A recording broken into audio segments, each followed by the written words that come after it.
Thank you for joining me in my study. We've been thinking about whether an expressivist theory of punishment is incompatible with penal substitution.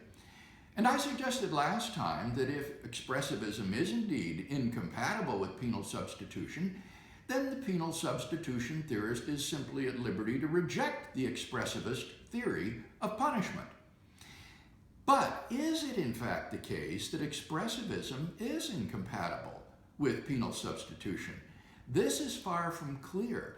Indeed, I think that those who claim that penal substitution is incompatible with an expressivist theory of punishment have fundamentally misunderstood the expressivist theory of punishment. According to expressivism, harsh treatment, in order to count as punishment, must carry with it a stigma of condemnation or censure. But it is no part of expressivism that condemnation or censure needs to target the person who is punished. On the contrary, Joel Feinberg, who originated this expressivist theory, says that what the condemnation or censure targets is what the criminal did. The act of wrongdoing is condemned or censured.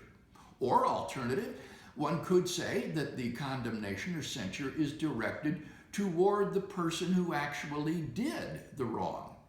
And in either of these two cases, expressivism is fully compatible with penal substitution.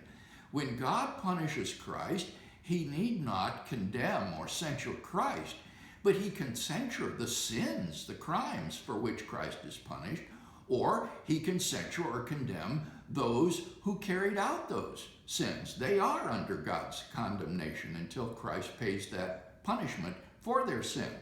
So, ironically, it turns out that an expressivist theory of punishment is in no way incompatible with penal substitution.